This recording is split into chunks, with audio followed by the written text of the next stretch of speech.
निलेश लंके प्रतिष्ठानच्या वतीने दिनांक 9 मार्च रोजी मॅरेथॉन स्पर्धेचे आयोजन करण्यात आले असून ही स्पर्धा भारतातील पहिली शेतकरी आणि आरोग्याला समर्पित असल्याचे खासदार निलेश लंके यांनी सांगितले आहे।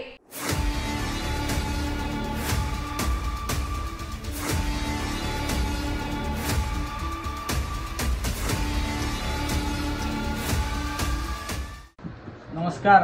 अहिल्यानगर खासदार मॅरेथॉन 2025 मध्ये आपलं मनपूर्वक स्वागत। ही मॅरेथॉन केवळ एक स्पर्धा नसून शेतकऱ्यांच्या सन्मानासाठी आणि सर्वसामान्य नागरिकांसाठी उत्तम आरोग्य सेवा उपलब्ध व्हावी यासाठी चळवळ आहे। आपल्या समाजात आरोग्याबाबत जागरूकता निर्माण करणे आणि शेतकऱ्यांच्या हितासाठी एकजुटीने पुढे जाणे हाच या उपक्रमाचा मुख्य उद्देश आहे। 9 मार्च 2025 रोजी सकाळी 6 वाजता द्वारका लॉन्स अहिल्यानगर येथे आपण सर्वांनी एकत्र यावे आणि या महत्त्वपूर्ण उपक्रमाचा भाग बनावे ही सर्वांना नम्र विनंती। आपला निलेश लंके।